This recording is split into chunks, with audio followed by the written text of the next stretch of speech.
Nós estamos de volta agora com a Amazônia em Debate, com a presença do secretário de Fazenda do Estado do Amazonas, Afonso Lobo. Já conversávamos anteriormente com o superintendente da SUFRAMA, Tomás Nogueira. Secretário, boa noite. Boa noite, Elias. Boa noite aos seus telespectadores. Quer dizer que antes de ser um prazer, uma honra estar participando do seu programa. Muito bem, a gente está fazendo esse programa aqui já com alusão aos 47 anos da Zona Franca de Manaus, que a gente chega agora na sexta-feira, dia 28 de fevereiro. Mas o governo tem um ingrediente a mais com essa política da abertura de entrepostos para a Zona Franca de Manaus. Por exemplo, agora no dia 20 de março, será inaugurado oficialmente o entreposto da Zona Franca de Manaus em Ipojuca, no estado de Pernambuco, muito embora o entreposto já esteja operando regularmente desde o mês de janeiro. Essa estratégia, ela nos coloca na frente na questão logística e na aproximação dos produtos aos centros consumidores? Bem, essa é uma diretriz que o nosso governador nos deu no sentido de melhorar as condições logísticas dos produtos da Zona Franca de Manaus. Você sabe que nós estamos muito distante dos centros consumidores. Nós temos aqui uma larga escala de incentivos, mas esses incentivos eles são necessários para compensar as grandes distâncias com as quais nós nos encontramos dos centros consumidores. E por essa razão, o Estado tem buscado diversas formas de melhorar a competitividade dos nossos produtos. E um deles é a questão dos armazéns, que nós chamamos também comumente de entrepostos. Esses armazéns eles têm o objetivo de permitir que a mercadoria com suspensão do ICMS fique próxima dos centros, dos pontos de vendas, onde após a tributação só se dá após a efetiva venda da mercadoria. Enquanto ela estiver em poder da empresa armazenada naqueles estabelecimentos, não há pagamento de tributos. E essa foi uma maneira que o governo encontrou de melhorar a situação de competitividade ainda mais dos nossos produtos. De maneira estratégica, o entreposto de Ipojuca, ele nos coloca favoravelmente por estar dentro do complexo do Porto de Suape, em Pernambuco? Nordeste todo. Sem dúvida. O entreposto que nós definimos para o Nordeste foi no estado de Pernambuco por várias razões. Primeiro, porque Pernambuco se encontra estrategicamente no centro do Nordeste.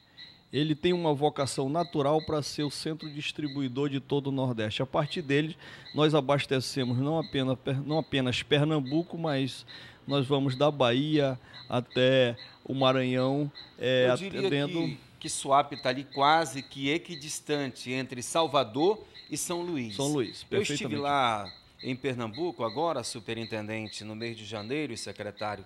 Eu tive a oportunidade de andar de carro de Natal até Recife pela BR-101. Uma estrada completamente repaginada, revitalizada, com um concreto invejável. Então, propício para que a gente possa ter essa logística apurada. Eu conversei com o governador Eduardo Campos, de Pernambuco, e ele disse: Elias, outra vantagem que nós temos aqui em Ipojuca, porque Ipojuca o Porto de Suape hoje é o mais novo porto público do Brasil e o menos congestionado. Perfeitamente. Ele é um porto moderno, é um porto que é totalmente aparelhado para, sobretudo, atender, no caso, os produtos da Zona Franca pela cabotagem. Sai daqui... Transporte de contêineres. O transporte de contêiner em navio, saindo da cidade de Manaus, descarregando no Porto de Suape, e de lá aquilo que não é, digamos assim, comercializado de pronto vai para o entreposto. A mercadoria poderá ir para o entreposto. E no momento subsequente, à medida que forem demandadas as vendas forem acontecendo, essa mercadoria vai sendo, digamos assim, distribuída por todo o Nordeste. Qual é a visão da Suframa diante desse passo que o governo do estado acaba de dar, com a abertura desse entreposto em Ipojuca e a perspectiva de um próximo entreposto em Santarém? Eu creio que essa rede de entrepostos que estão sendo construídas, ela tem uma lógica muito interessante. O de Pernambuco, o que o secretário já bem destacou, com isso nós temos um acesso mais facilitado ao Nordeste. São dois aspectos. A localização do entreposto física para os fins de distribuição e também a localização em relação ao porto, que permite exatamente esse aspecto. Você usa um outro modal, que é o que a gente chama a navegação costeira ou a navegação de cabotagem, que não é apenas o nosso modal rodo fluvial.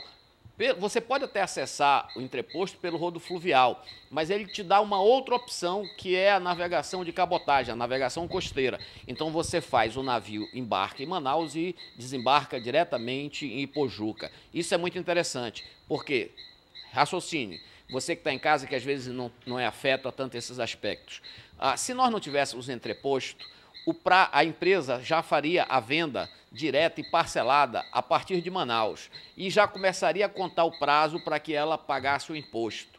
Com entreposto, este transporte até perto do mercado não tem ainda o prazo para pagar o imposto. Então, é um ganho que você pode remeter em quantidades maiores. Ao invés de você mandar só para Casas Bahia, para Insinuante, você remete uma quantidade muito maior e, a partir de lá, fica perto do mercado. Então, fica perto do mercado e usa um modal de transporte que é alternativo ao que nós já temos. Muito interessante.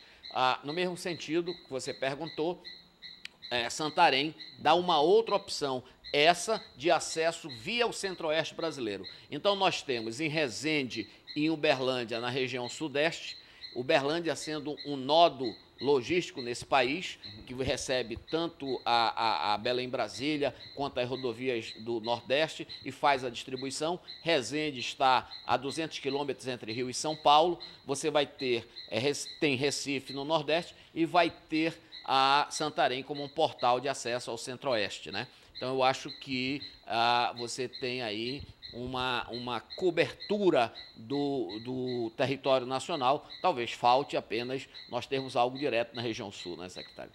Que, aliás, está planejado. Já temos um protocolo celebrado no âmbito do CONFAS com o estado de Santa Catarina, onde deveremos, logo em breve, estarmos, como é que chama? Fazendo um processo licitatório para credenciar um operador logístico para Santa Catarina. Vamos agora para mais um intervalo comercial e a gente volta em instantes.